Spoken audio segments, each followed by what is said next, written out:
So we had covered until here, the last paragraph, and we were reading how immortal beings can see all the manifestation moving towards its higher possibilities. But we cannot see that, since our vision is limited, our sense perceptions are limited, our interpretations are limited. Somehow the structure of manifestation right now is that we are just able to access only very parts, pieces, and fragments of whatever we understand. We do not understand the whole sequence of events. It's only in retrospect, when we look back at events, we may realize a few dots here and there. But otherwise, when we are living in the present day, we cannot many a times, most of the times, fathom the whole sequence of events where the present day may lead me in future. It's just our vision is obscured vision. It's full of ignorance. And yet the arrogance of man, we all know our arrogance, that we say we know. And again and again through our experiences, we realize that we don't know. And I think that's a beautiful realization, because that just tells us the limits of our limited sense perceptions. So there we stopped last, where it will be possible for us, all of us, whoever is there in manifestation, a voice ill heard shall speak. Now the voice also speaks right now. I'm just giving you an overlap again for all of us. But the mind and the clamor of the vital is so much that we are not able to hear it most often. Yeah, but this will become our reality. Like, we will live with that voice, for that voice, and not for the egos that we live at the moment. And many a times, we don't even realize that we are living a egoistic life. Such is the quality of the ego, that we don't realize. We think that we are following truth. Yeah, that's truth. That's what I'm following. But we don't realize that we have our own biases that we live. And there is also an experimenter bias. Scientists, they in science we have an experimenter bias, an observationist bias. For example, if I'm doing an experiment, to an outward eye, it may look, oh, very objective experiment. This is the raw material, and you do this and this step, and that's it. You see the result. But even in physics, in science, it is proven that there is something called a observationist bias, or an observer bias, where the result depends on the experiment. If you're doing an experiment, the result of the experiment will depend on who is looking at the result. So that's really strange, because our mind tilts and distorts the truth, and we don't even realize. On the outward, I may think that I am just a scientist, and I am looking at a very objective point of view. But there is always a subjective, which we do not realize. Yeah, and here slowly we have to turn fully, wholly to the truth consciousness, so that that bias slowly goes away, and only and only the light of truth manifests itself through the mind, through the instrument of emotions, and through the physical. But again, easier said than done. There is a long road, long and arduous journey. A lot of persistence is required through our daily turmoils. And I think that's what we can do, take baby steps. But that's the promise, that's the promise that Shri Aurobindo and Mother have given us. In matter shall be lit the spirit's glow. In body and body kindle the sacred birth. It will be contagious. This truth consciousness is contagious. Just like right now, many diseases are contagious. Night shall awake to the anthem of stars, illumination. The days become a happy pilgrim march. Our will a force of eternal power. That day I was sharing with some of you, that Dr. Basu was sharing in one of the talks, that in manifestation, what has happened is that knowledge has gotten separated from will. So consciousness has gotten separated from force. So Sat, Chit, Ananda, existence, consciousness, and Mother and Shri Aurobindo call it consciousness, force, Chit, Shakti, and Ananda. This is the basis of manifestation. But in manifestation, when it comes to reality, material reality, consciousness has separated itself from force. So that's why we feel many a times I may have the knowledge or I may be conscious of a fact in my life, but I don't have the force or the willpower or the strength to make that my reality. That's what we see in many cases in our own life, that yes, intellectually I know, but I'm not able to implement it because the will has gotten separated. And that's what the purpose of our sadhana is, that can we rejoin this? Can we become so conscious of our own true being, that there is no effort required in manifestation of truth. It's not that I am knowing something else, but I'm not able to able to live it out. That's where we fail many a times. So this, our will become a force of eternal power. So that truth consciousness will manifest itself through our will by linking of our personal will to the divine will, higher will, which we have to offer again and again in our life. That I give my will to you. My personal will is your will. You do whatever you want to do with it. And thought, the rays of a spiritual sun. Right now, the thought is very separative thought. If I say yes to something, definitely I'm saying no to many other things. So it is separative by nature. Yeah, the thought is separative. But here, when the new consciousness dawns, the thought will become ray of spiritual sun, which is all encompassing, all synthesizing. A few shall see what none yet understands. And for now, now we are understanding it. We struggle to understand such a creation. How on earth can that creation be? What kind of manifestation will it be? What would be the relationships like? We can only imagine. Few shall see what none yet understands. God shall grow up while the wise men talk and sleep. So we won't even know, since the promise is certain, we won't even know, and this manifestation will take place slowly, gradually. For man shall not know the coming till its hour. Just like when Supermind came to Earth consciousness, 29th Feb 1956, who knows? Only a few people sensed it. Only a few, maybe highly realized people or disciples of Mother and Sri Aurobindo, or maybe some other, fellows who we are not aware of. But otherwise, the existence just goes on and on. Who knows that the supermind is already here? No one knows. No one cares for it. But it's doing its job. It's doing its job. And belief shall be not till the work is done. Yeah, so it will bring out forth into sprouting and full. The branches will grow, the leaves will grow, and only then we will know that yes, it's here. Right now it's here.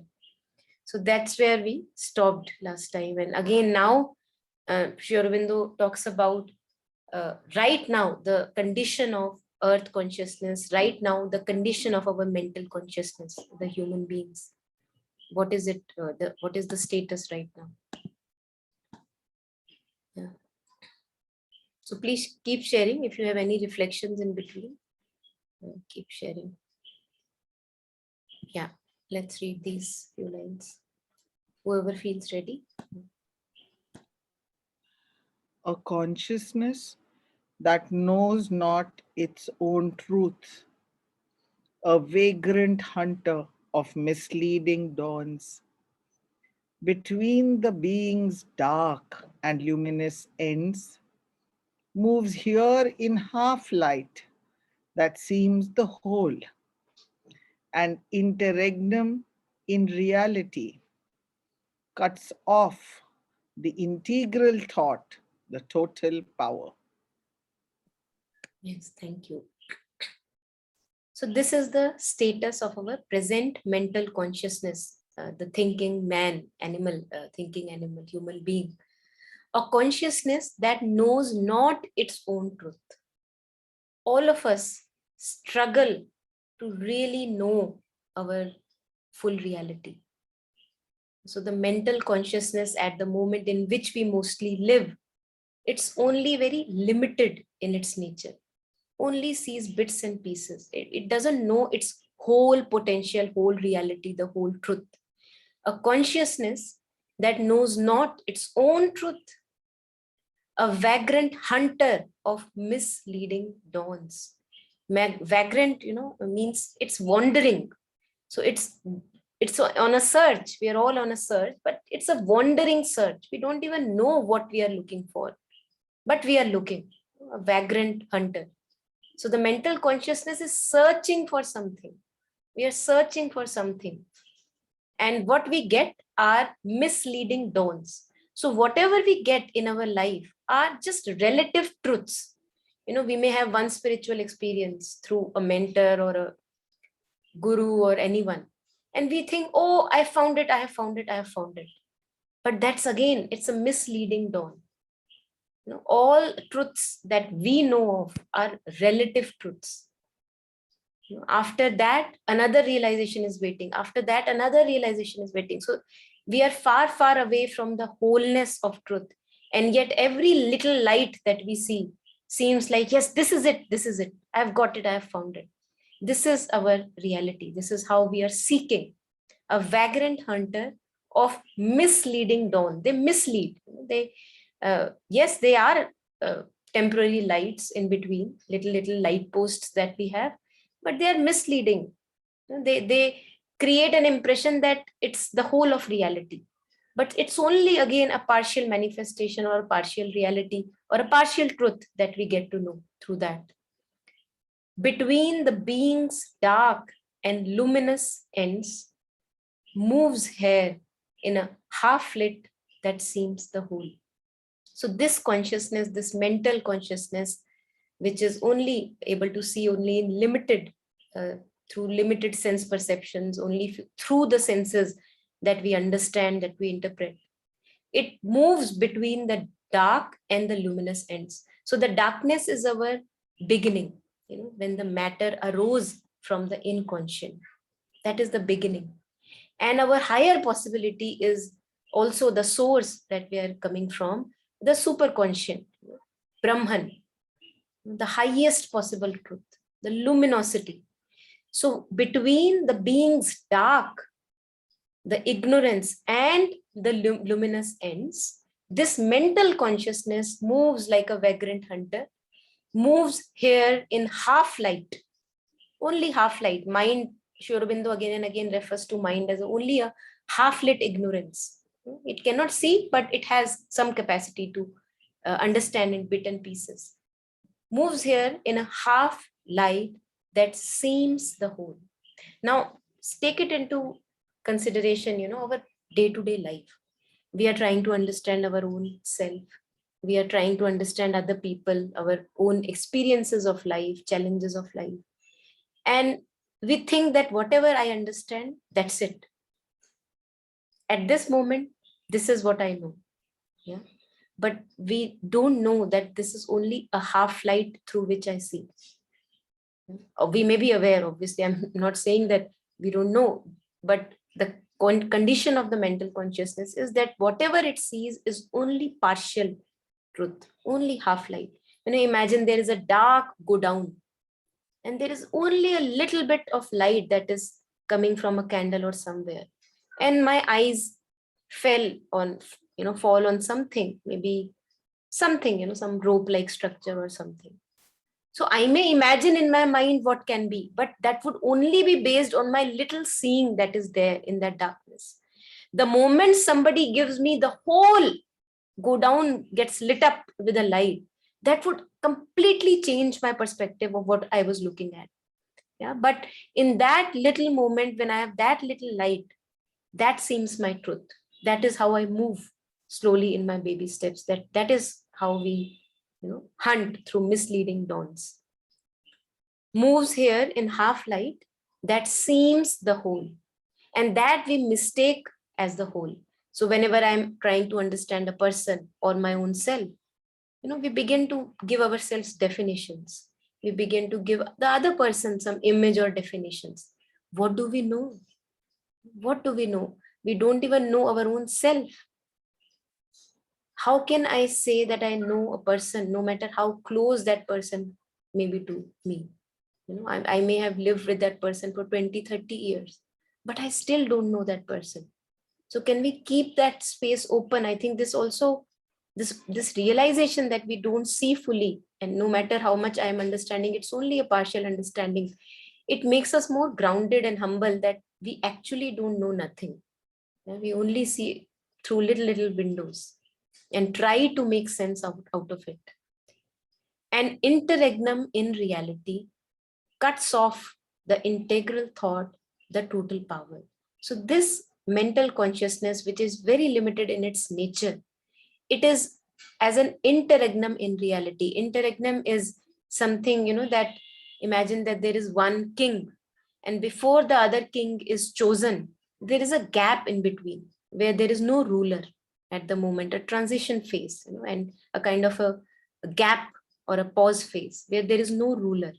So right now, this mental consciousness is in transition. It's neither completely out of the grip of its darkness, ignorance, and nor to its luminous end, the height possible. Yeah. An interregnum in reality, what it does is it cuts off the integral thought. Somehow the nature or the function of mind is, it is separative in nature. That's how the creation has been manifested, from one to many. When from the superconscient, the creation had to happen, one had to become many. Now one cannot become many if it does not give away its peace and freedom. So for the example one can use here is, imagine that there is an actor. Now the actor can play many roles. The same actor can play many roles. But if it has to play the role of a villain, for example, it has to let go of its freedom to be a good man. Yeah. So that's how, just a kind of a brief visual for us to understand that when the one has to become many, the price that the one has to pay to become the many, to have the lila and the manifestation, is the bargain of this freedom, peace, and joy, the delight of existence. That's the price the one has to pay. So the mind, when it comes to existence, the price that mind has to pay, coming from the source itself, the mind, where is the mind coming from? The mind is coming from the supermind only. The mind is a manifestation of Brahman. But the price that mind has to pay to be the mind, the limited mind that it is that it sees only in fragments, it's limited. For example, I make a telescope. The price that telescope has to pay is that it would not be able to be the microscope. It cannot do the function that microscope does, but the function it does is very helpful, for example. Yeah. So that's how the mind cuts off the integral thought. It cannot see at the larger picture, the whole magnanimity of existence, the sequence of events in creation. I cannot look at them. Why this is happening to me at this point of time in life? I cannot see the future. What is this leading me to? What are the changes that are happening? And what is it taking me forward to? I cannot see all that.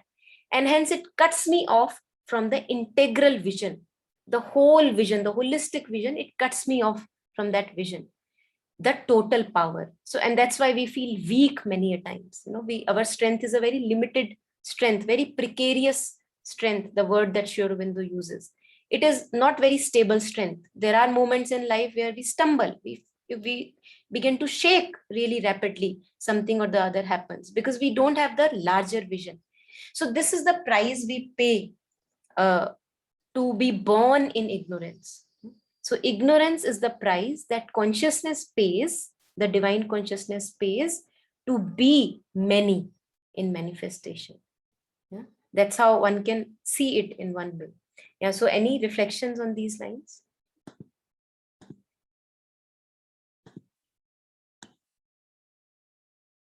Actually, very beautifully explained, Monica. Really, I just closed my eyes and tried to get into that actually. Yeah. Because the mind is the big, big trouble, no? Yeah. Yeah. Very beautifully explained. Yeah. I You. could actually visualize that when you are explaining it. So, yes. Yes. I think that's why Sri Aurobindo stresses, Mother also stresses the importance of silencing the mind, so that we traverse the limits of our limited mind. because the limited mind that we have, it is only bound to the senses. Imagine how we see and understand. Whatever I'm reading through the eyes, I understand, try to interpret. Yeah. Whatever I am touching, I try to interpret. Whatever I hear the other person say, I try to interpret. Yeah. So this is how we interpret. We interpret through the senses. But Sri Aurobindo and Mother also show us something more, powers of the mind, the higher mind, the illumined mind, that when we silence our sense bound mind, it is possible for the mind to have the larger vision. So that's how we expand our horizons slowly. But again, it's a very, very long process and journey. So yeah, whoever feels ready, please read the lines.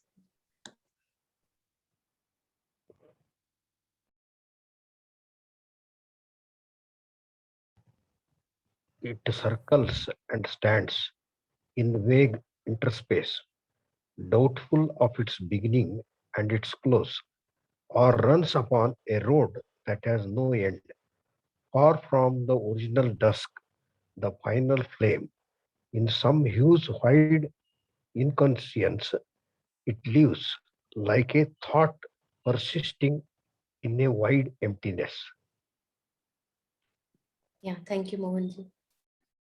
It circles or stands, again referring to mental consciousness of man, of our own limited minds. It circles or stands in a vague interspace.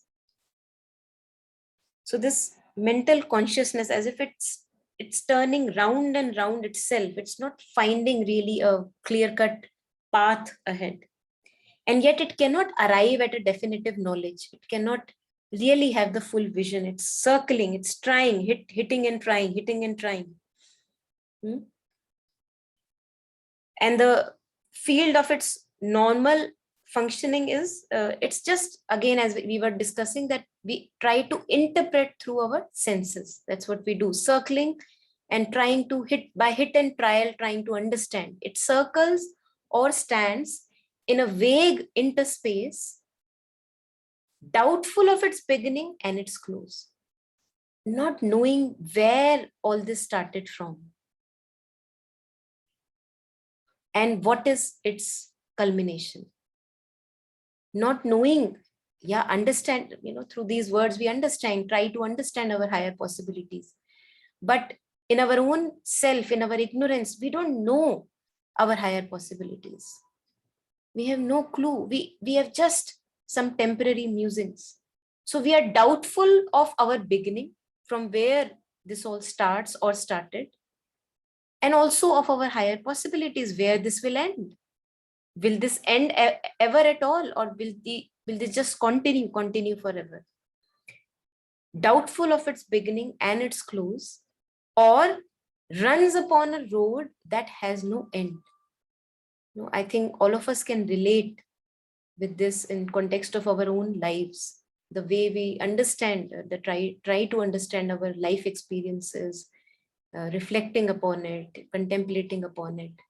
And we see that the deeper we go, we see that the deeper we can go. There is no end to the depths of reflections. They can just go on and on and on. So today I may be sharing this reflection, 10 days later, or maybe 1 year, 10 years after, when we read Savitri again, beautiful, some more depths may be revealed, some more revelations may come up. Or runs upon a road that has no end, trying to seek the definitive knowledge, trying to seek the absolute. We run upon a road that has no end. It grows deeper and deeper, far from the original dusk, the final flame. So in this running, in this trying to understand the absolute, or arrive at absolute knowledge, we are far from the original dusk. Yes, we have moved away from the darkness of the inconscience that was the beginning, but away from the final flame also. We are, as we were discussing earlier, it's like an intermediary, an interregnum in reality. It's a kind of a transition, half here, half there, between the being's darkness and luminous end. So again, here it comes, far from the original dusk, and also far from the final flame. I do not have the fullness of supreme in me. I touch it maybe in between through my own processes, but I cannot say that one is completely drenched in ignorance. One sees at least half light is there. Far from the original dusk, the final flame, in some huge void, inconscience, it lives.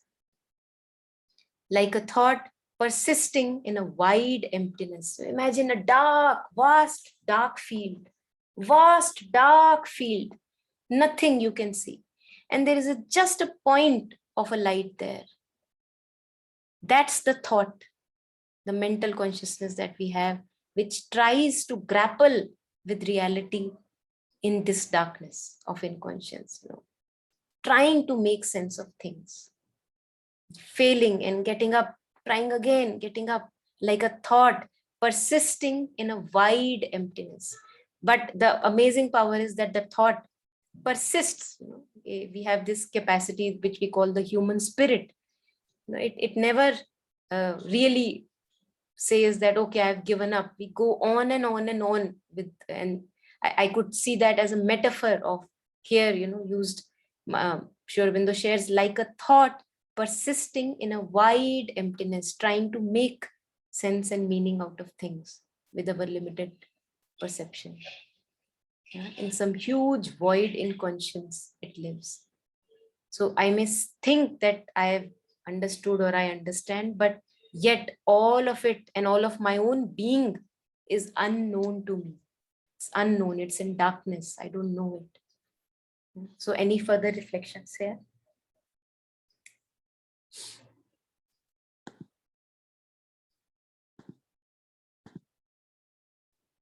Let's go ahead.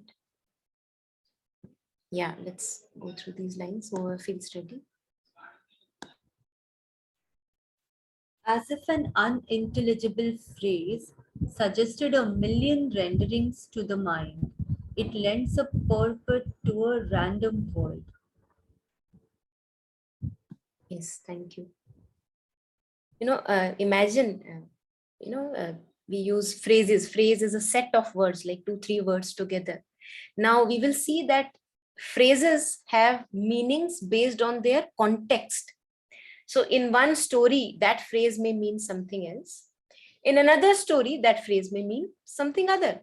So whenever we try to understand a phrase, it's always in context that its meaning gets deciphered. Otherwise, it has no meaning. We can just try to guess what it means.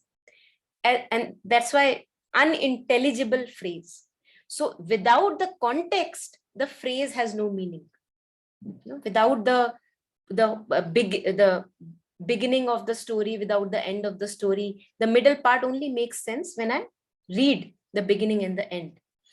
As if an unintelligible phrase suggested a million renderings to the mind. So what the mind does is, this is how it tries to grapple with reality. Imagine you have three words in front of you, like a set of words, and it is given to you. Now try to understand this.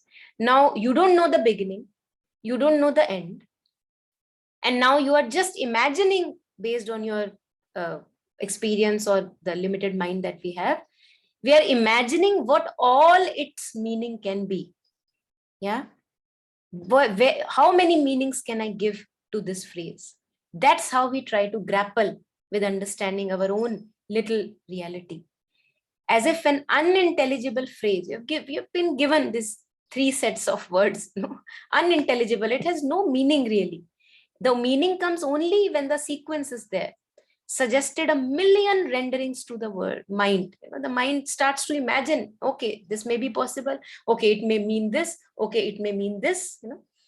It lends a purport to a random world. And this is how we give a kind of a purpose or a meaning to this randomness that we find ourselves in.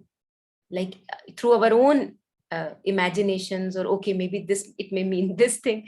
Even when we reflect on our life experiences, this is how we try to understand at a consolation or a resolution. Okay, I think this phase gave me this and this experience. Okay, I think this relationship came into my life to make me realize that this is what I had to learn. But whatever I am learning or understanding is only a very, very limited thing that I can see.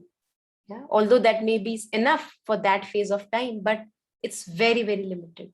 Yeah, this is how the mind tries to grapple and understand reality. Yeah.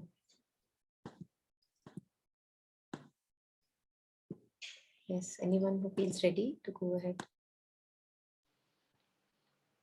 A conjecture leaning upon doubtful proofs, a message misunderstood, a thought confused. Missing its aim is all that it can speak, or a fragment of the universal word. Yes. So a conjecture, like a theory, you're giving a hypothesis or making a guess or a theory, a conjecture leaning upon doubtful proofs. So I am making a theory, I am making a hypothesis, but the very data is so doubtful. I cannot trust the data itself because the data is coming from my senses, and senses can fool. They fool most of the times. So I am making a hypothesis in my life or the worldview that I may have, but the very data that I have, the proofs that I have for making that hypothesis, that itself is doubtful. I cannot lean on that proof. I cannot completely trust what I am understanding or interpreting is the right thing. It's the whole view, integral view. I cannot know that. But that's how we make a hypothesis. Whatever little proof I have, and I'll try to make something out of that. A conjecture leaning upon doubtful proofs. This is again a continuation of our mental consciousness, the limited mind that we have. A message misunderstood. Now we are given messages from the higher realm, the higher mind, the illumined mind. We receive intuitions, we receive guidances. There is a voice that speaks, ill-heard. But we misunderstand the message. Mother and Sri Aurobindo also talks about it's not that the intuition does not come to us. Intuition comes, inspiration comes, but the very fact that our instruments are distorted, mind, vital, physical, the message itself is misunderstood. We misunderstand the message that the intuition tries to give me. We distort it according to my own emotional or mental bias or opinion. A message misunderstood. A thought confused. How confused we remain in our thoughts. It's almost never through thought that we can understand. It's always through maybe silences in between thoughts that some dawning may happen, some peace may happen. A message misunderstood, a thought confused. Missing its aim is all that it can speak. So it misses the aim. Now imagine that an intuition is given to me, inspiration comes to me, but I distort it. So when I speak it out, I miss the aim. I am not actually speaking out truth because I distorted it through the mirror of my own understanding. Yeah, so I miss the aim. Although truth was shown to me, a vision was shown to me, but because of the bias that is inherent in our ignorant consciousness, I miss the aim. This mental consciousness misses the aim, all that it can speak, or a fragment of the universal word. So all it can understand is only a fragment of the universal word, which can be seen in two different ways. Either it can be seen as om, the universal word is om, and also it can be seen as present, past, and future. Past, present, future. So whatever I see with my limited mental consciousness is only the present, and that too I try to understand through my sense perceptions, which are again very limited. So neither can I see the past, how the past made it happen, neither I can see the higher possibilities leading forward from this moment. I can only see a glimpse, only a fragment of the universal word. And then he explains further, how we try to understand the universal word. Yeah. Please keep sharing if there are reflections in between. Yes.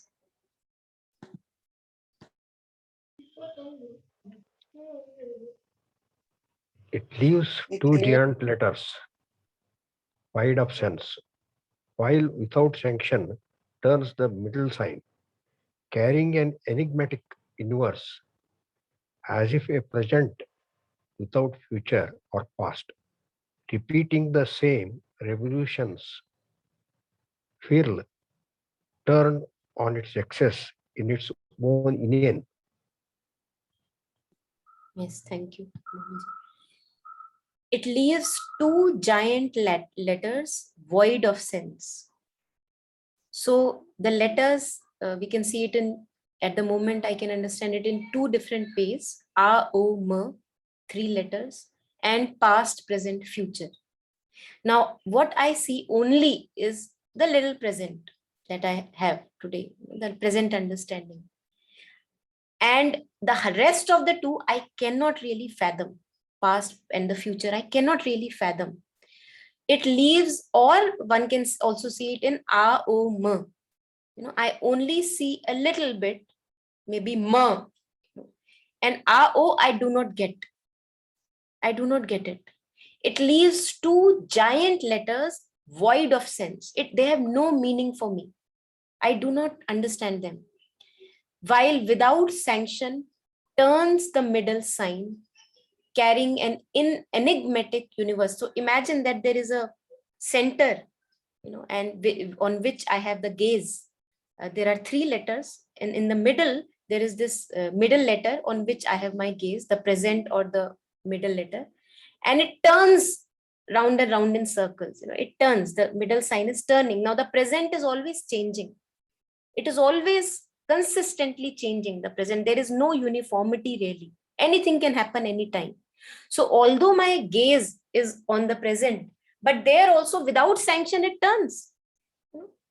I have no power even there, carrying an enigmatic universe. And although it appears like an enigma, like a puzzle, because I do not have all the pieces together, I do not connect the dots from the present, I cannot see the future, hence again some part is missing.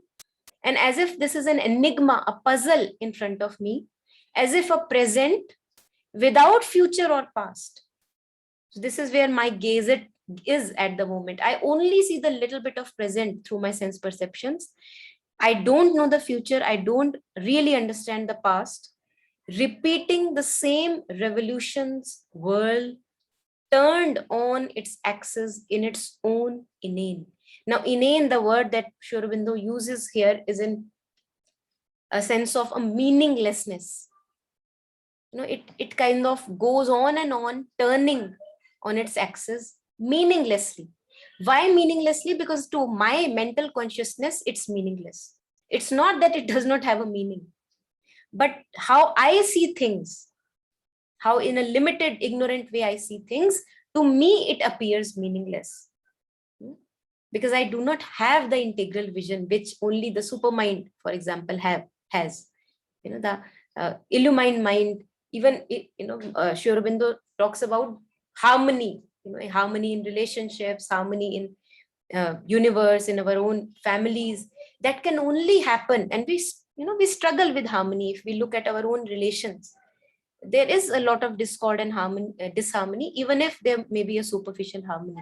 A true harmony can only be when the supermind takes manifestation, like it comes forward. Yeah. So for now, at the moment, it is disharmony. And for now, at the moment, whatever appearances I see through my limited sense perception, they appear meaningless at times. I cannot make meaning of them. Repeating the same revolutions whirl, as if that letter is moving on its own axis, repeating itself in circles, turned on its axis in its own inane, in its own meaninglessness, since the context is not visible to me. I don't know in what context all this is happening. Yeah. But if we know the context, then all of it would make sense. That's how it appears, at least. But to our limited vision, it does not make sense most of the times. Yeah.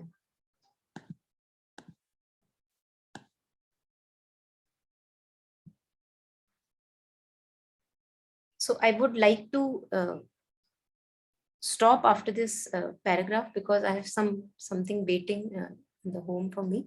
So let us go through this and then we'll end. I think we had a short one today, but yeah, that's how it is somehow. Yeah, let's see. At least let's take up this paragraph first. Whoever feels ready.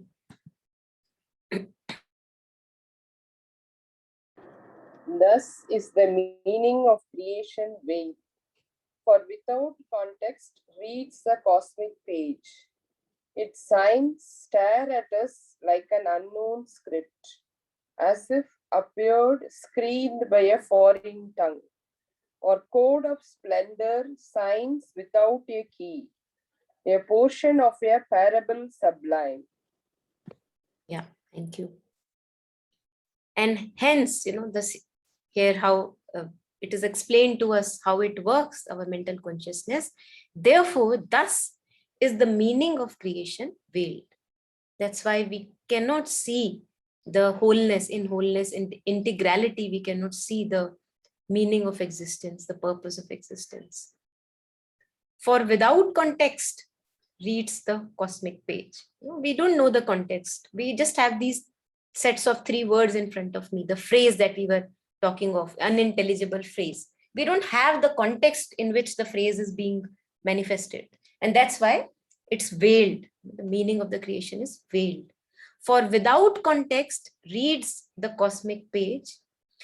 Its signs stare at us like an unknown script. Imagine that you are reading maybe a language that you have never ever really tried to understand. Unknown script.